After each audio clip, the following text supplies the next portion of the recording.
అందరికీ నమస్కారమండి. ఛానల్లోకి స్వాగతం. ఈరోజు నేను మీకు చదివి వినిపించబోయే కథ ధనమా గుణమా. రచన మధుర శ్యామల. కథలోకి వెళ్లే ముందు నా చిన్న విన్నపం, ఇంతకుముందు నా ఛానల్ని మీరు సబ్స్క్రైబ్ చేసుకున్నట్లయితే సబ్స్క్రైబ్ చేసుకోండి. మరెన్నో మంచి మంచి కథల్ని మీ ముందుకు తీసుకొచ్చే ప్రయత్నం చేస్తాను. అలాగే కథ నచ్చితే లైక్ చేయటం అస్సలు మర్చిపోకండి. మీరు చేసే ఒక్క లైక్ నాకు ఎంతో ప్రోత్సాహాన్ని అందిస్తుంది. అలాగే కథపై మీ అభిప్రాయాన్ని కామెంట్ సెక్షన్ ద్వారా నాతో షేర్ చేసుకోండి. ఇక కథలోకి వెళ్ళిపోదాం. గుమ్మంలో అడుగుపెడుతున్న భర్తకి ఎదురెళ్ళి, ఏమండి, సాయంత్రం మా అత్తయ్య మావయ్య వచ్చి వెళ్లారు అంది గీత సంతోషంగా. నువ్వు నన్ను లోపలికి రానిస్తావా లేక ఇక్కడే నిలబెట్టి మాట్లాడతావా అన్నాడు శ్రీరామ్ నవ్వుతూ. మంచినీళ్ళివ్వు అన్నాడు సోఫాలో కూర్చుంటూ. మంచినీళ్లు తాగి ఇప్పుడు చెప్పు, అసలు ఎందుకు వచ్చారు, ఎప్పుడు వచ్చారు అడిగాడు. ఎప్పుడు భర్త అడుగుతాడా, విషయాన్ని చెప్పాలా అని ఆతృతగా ఎదురుచూస్తున్న గీత శ్రీరామ్ అడిగిందే తడవుగా గబాగబా చెప్పటం మొదలుపెట్టింది. మా అత్తయ్య మావయ్య సాయంత్రం వచ్చారు. రేపు ఆదివారం సత్యనారాయణ వ్రతం చేసుకుంటున్నారు. మిమ్మల్ని, నన్ను, పిల్లల్ని వ్రతం చూడ్డానికి భోజనానికి రమ్మన్నారు. మా మావయ్య మరీ చెప్పారు, మా అబ్బాయితో చెప్పు అని. అసలు మీరు వచ్చేదాకా ఉంటానన్నారు. పర్వాలేదు, ఆయన వచ్చేసరికి లేటవుతుంది, నేను చెప్తాన్లేండి, మీరు వెళ్ళండి అన్నాను అంది. లేటుగా రావటం భర్త తప్పు అన్నట్టుగా. వాళ్ళు అనకపోయినా మరీ ఎక్కువ చెప్పేస్తుంది. వాళ్ల గురించి తనకు తెలియదా? అయినా ఆడవాళ్లకి పుట్టింటి అభిమానం ఎక్కువ అనుకున్నాడు శ్రీరామ్. ఆ మాటలు పైకి అనే ధైర్యం చేయలేకపోయాడు. ఆదివారం ఏ ప్రోగ్రాం పెట్టుకోకండి, ఉదయమే బయలుదేరి వెళ్దాం. మా అత్త గీత నువ్వొచ్చి నా పక్కనే ఉండి అన్ని పనులు చూసుకోవాలి. నేను మీ మామయ్య పీటల మీద కూర్చుంటాం. వచ్చిపోయేవారిని సమర్థించే బాధ్యతంతా నీది అంది. మనం తొందరగా వెళ్ళకపోతే బాగుండదు అంది గొప్పగా. సరేలే అన్నాడు శ్రీరామ్. ఇప్పుడు తన ఏం మాట్లాడినా వినిపించుకునే స్థితిలో లేదని, ఏమండి, వాళ్ళు పీటల మీద కూర్చుంటారు, బట్టలు పెడదాం మా అత్తయ్య వాళ్ళకి అంది. ఇప్పుడు బట్టలు దేనికి? మనం పెట్టే బట్టలు వాళ్ళకి ఏం కనిపిస్తాయి? ఏం అక్కర్లేదు. వాళ్ళు ఫంక్షన్ చేసుకున్న ప్రతిసారి మన బట్టలు పెడితే మన జేబుకి చిల్లే, అక్కర్లేదు అన్నాడు. భర్త మాట వింటే గీత గొప్పేముంది? వాళ్ళు అలాంటి వాళ్ళేమీ కాదు. ఎంత డబ్బున్నా కొంచెం కూడా గర్వం లేదు. లేకపోతే మధ్యతరగతి స్థాయిలో ఉన్న మనల్ని వాళ్ల ఇంట్లో జరిగే ప్రతి వేడుకకి పిలవరు, ఆదరించరు. అయినా ఉత్త చేతులతో వెళ్తే ఏం బాగుంటుంది? బట్టలు తీసుకెళ్దాం అంది మొండిగా. సరే నీ ఇష్టమన్నాడు, భార్యని నొప్పించటం ఇష్టంలేక. భార్య వెళ్లిన వైపు చూస్తున్న శ్రీరామ్కి గీత అమాయకత్వానికి జాలేసింది. గీత వాళ్ల ఇంటికి 2 వీధుల అవతల గీత అత్తయ్య వాళ్ళిల్లు.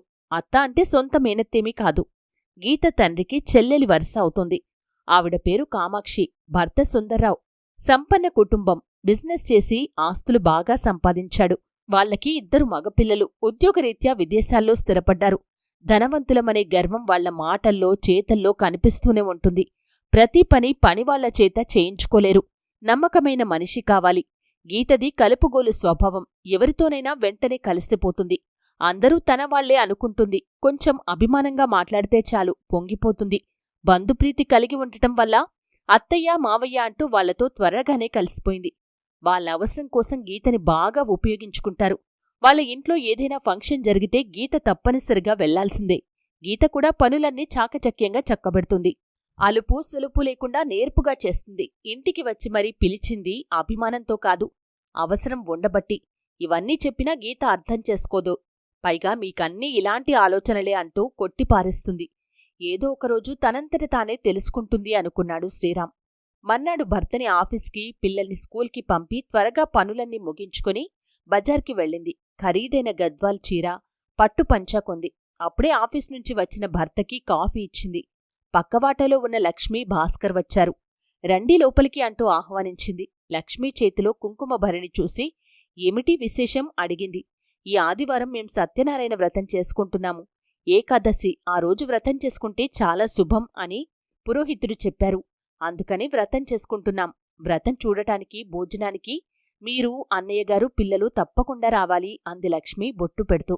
శ్రీరామ్, మీరు, చెల్లాయి, పిల్లలు తప్పకుండా రావాలి అన్నాడు భాస్కర్. అయ్యో, ఆదివారం మేం ఉండట్లేదండి. నేను చెప్తుంటానే, మా అత్త వాళ్ళు ఈ ఊళ్ళోనే ఉన్నారని. వాళ్ళు కూడా ఆదివారం వ్రతం చేసుకుంటున్నారు. అందరం అక్కడికి వెళ్తున్నాం. వెళ్ళకపోతే మా అత్త ఊరుకోదు. బాధ్యతంతా నామీదే పెట్టింది. అసలు ముందు రోజే రాత్రి రమ్మంది అంది గీత సంజాయిషిస్తున్నట్టు. వస్తారనుకున్నాను. పోనిలెండి, మీ వీలు చూసుకుని వచ్చి వెళ్ళండి అంది లక్ష్మి. అలాగే అంది గీత.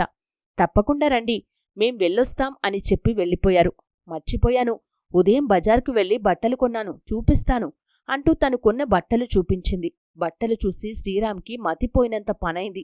ఇంత ఖరీదు పెట్టి బట్టలు తీసుకున్నావు, అసలే నెలాఖరు, ఇప్పుడు ఇంత ఖర్చు అవసరమా అన్నాడు అసహనంగా.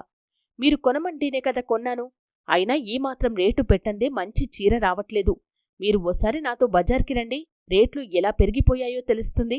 మా అత్త నాకు చీర పెడితే సిగ్గుపడి చావాలి, ఉత్తచేతులతో వెళ్ళినందుకు అంటూ గయ్యిమంది భర్త మీద. నువ్వు చీర తీసుకున్నావు, కట్టుకుంటారా? మీ అత్తకి నచ్చుతుందా అన్నాడు సందేహంగా. మీరు మరీను, మా అత్త తనతో నన్ను ఎన్నిసార్లు షాపింగ్కి తీసుకెళ్ళింది. అత్త ఎన్నిసార్లు అంటుందో నీ సెలక్షన్ చాలా బాగుంటుంది గీతా అని అంది గర్వంగా.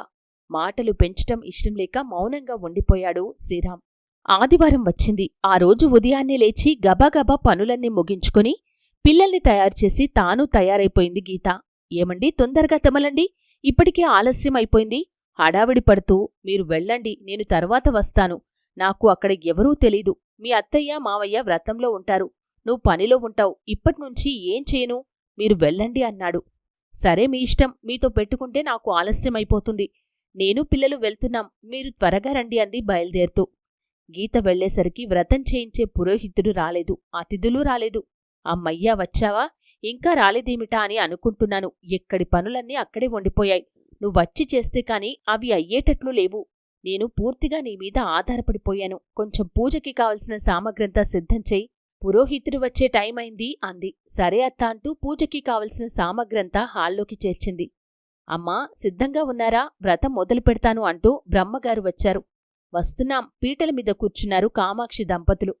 బ్రహ్మగారు అడిగినవన్నీ అందిస్తూ, మధ్యలో వంటవాళ్లను పర్యవేక్షిస్తూ, వచ్చే అతిథులను ఆహ్వానిస్తూ, కాఫీ టిఫిన్లు అందాయో లేదో తెలుసుకుంటూ, పనివాళ్లకు పనులు చెప్తూ ఫంక్షనంతా తానై తిరిగింది గీత.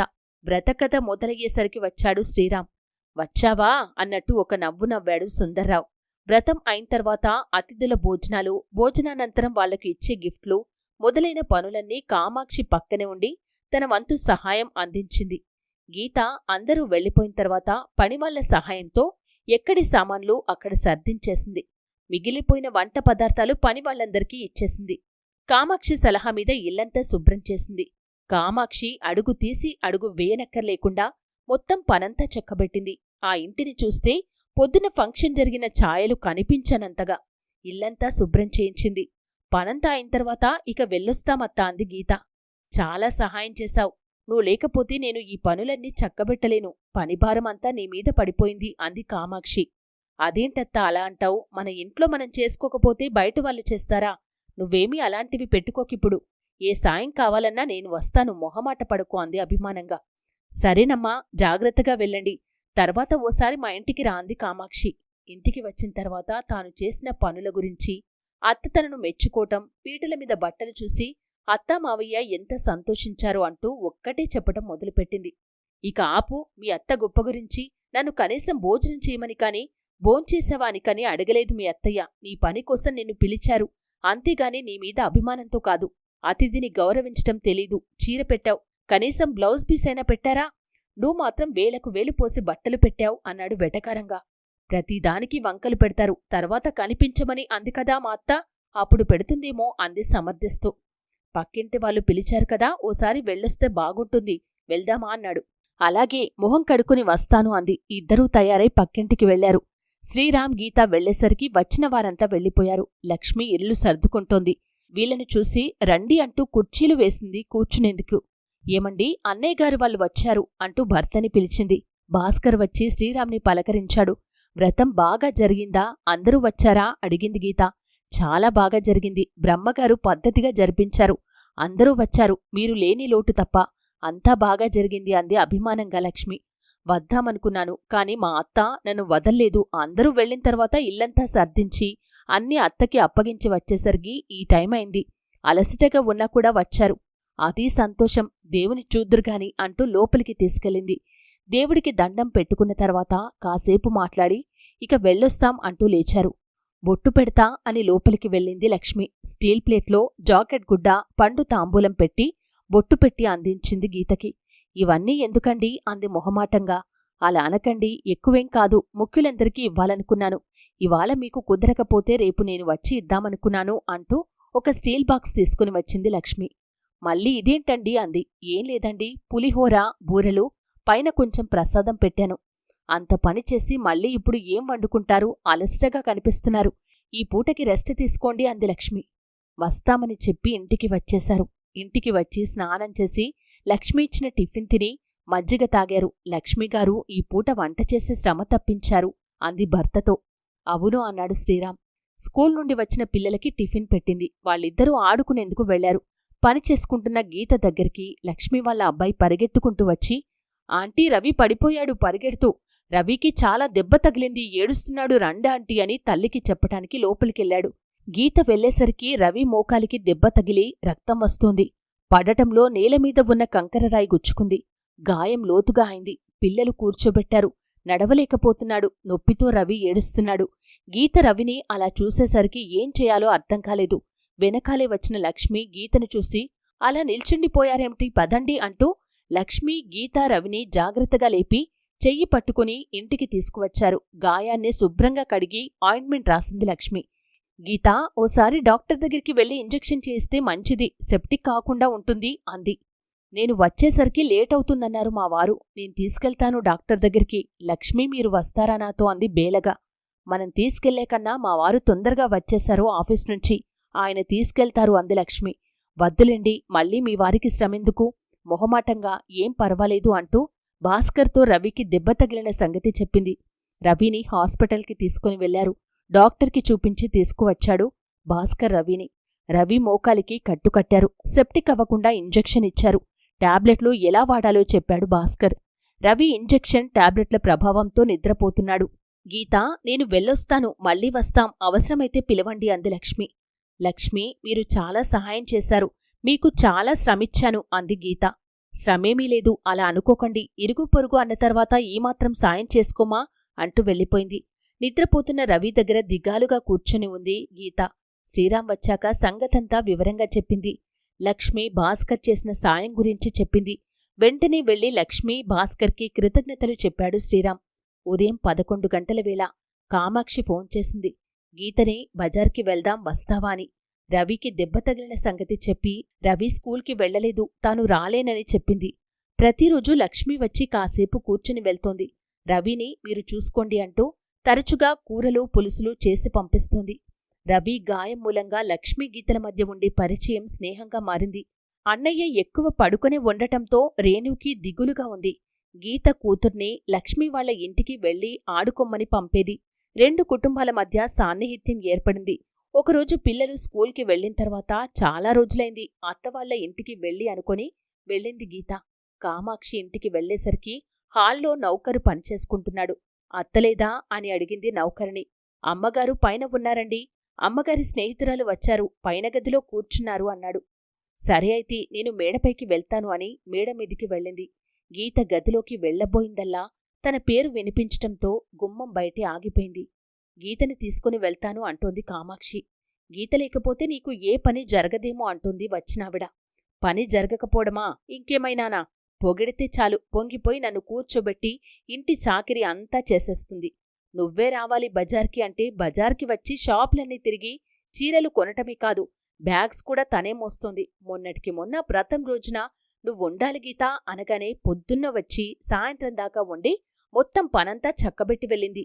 ఈ రోజుల్లో పని మనుషుల్ని నమ్మలేం కదా అంటోంది కామాక్షి.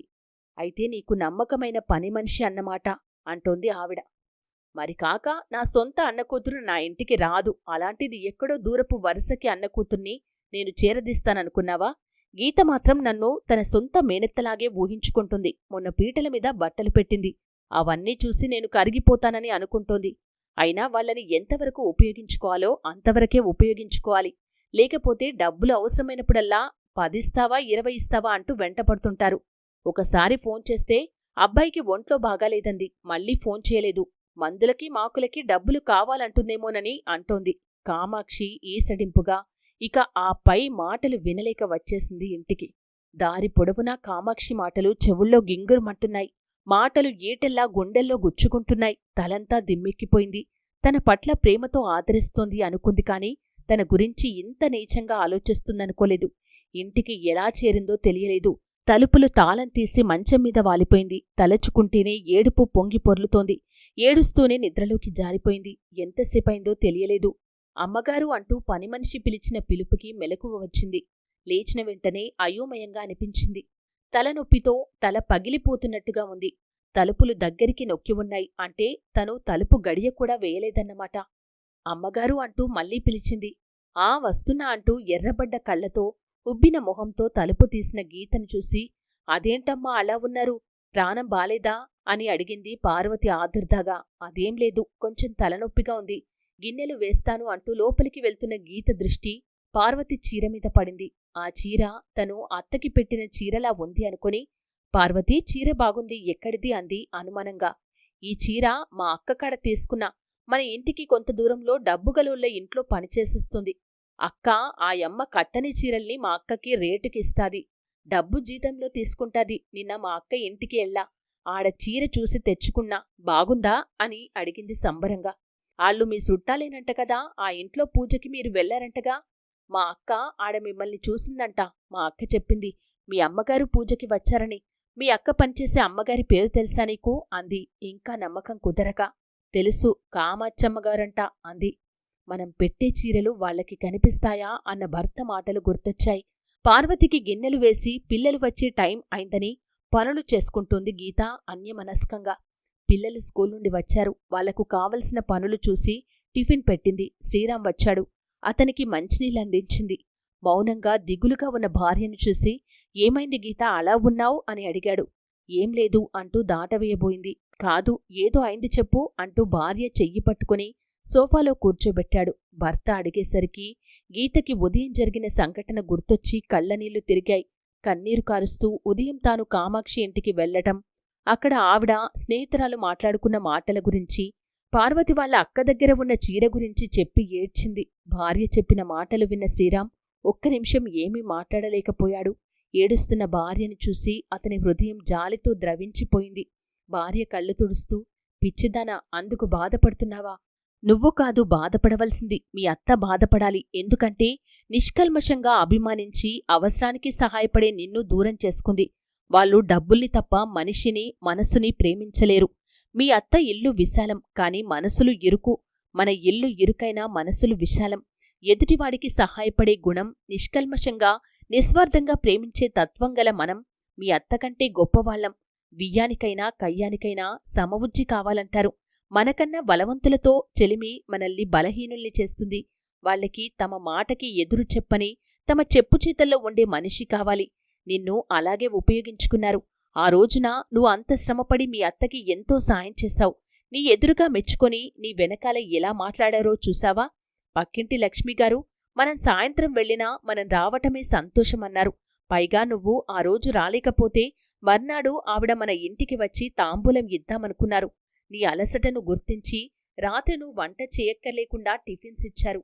అది మన మధ్యతరగతి గృహిణుల సంస్కారం. వాళ్ళు ఎదుటివారి కష్టాన్ని గుర్తించి తమ వంతు సాయాన్ని అందించారు. మన రవికి దెబ్బ తగిలినప్పుడు ఆ దంపతులు ఎంతో సాయపడ్డారు. మీ అత్త రవికి దెబ్బ తగిలిన సంగతి తెలిసినా రావటం కానీ కనీసం ఫోన్ చేయడం కానీ చేయలేదు. ఆవిడకి తీసుకోవటం తప్ప ఇవ్వటం తెలీదు. అదే లక్ష్మీ భాస్కర్లకు ఇవ్వటం, ప్రేమ, అభిమానం, సహాయం ఇచ్చిపుచ్చుకోవటం తెలుసు. ఒకవేళ వాళ్ళు ఎదుటివారు తమకి సాయం చేయకపోతే కుదరలేదేమో అని ఆలోచిస్తారు. కాని మనం ఎంత సాయం చేశాం, వాళ్ళు చేయలేదు అని ఆలోచించరు. అలా సర్దుకుపోయి ఒకరికొకరు సహాయ సహకారాలు అందించుకుంటూ అన్నయ్యగారు, వదినగారు అంటూ వరుసలు కలుపుకొని ఒకే కుటుంబంగా మసులుకుంటున్నాం.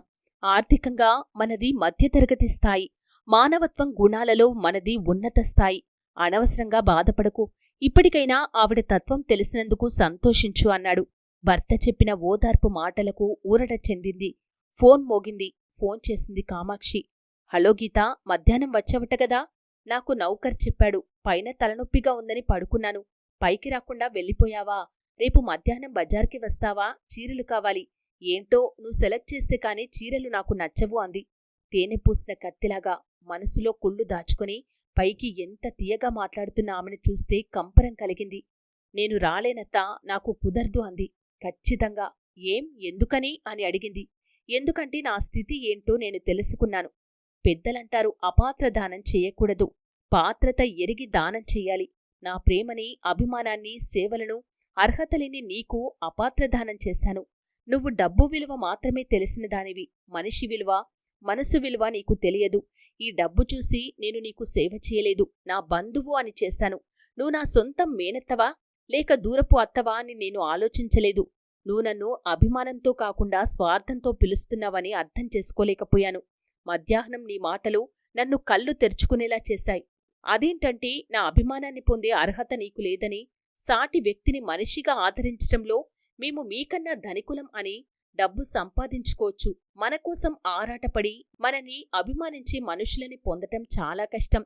ఇంకెప్పుడు నాకు ఫోన్ చేయకు అని ఫోన్ పెట్టేసింది. తన మనసులో ఉన్న బాధను తన మనిషేనని, తను మనిషినని కామాక్షికి తెలియజెప్పిన గీతకు ఇప్పుడు చాలా ప్రశాంతంగా ఉంది. విన్నారు కదండి. కథ నచ్చితే లైక్ చేయటం అస్సలు మర్చిపోకండి. అలాగే మరిన్ని మంచి మంచి కథల కోసం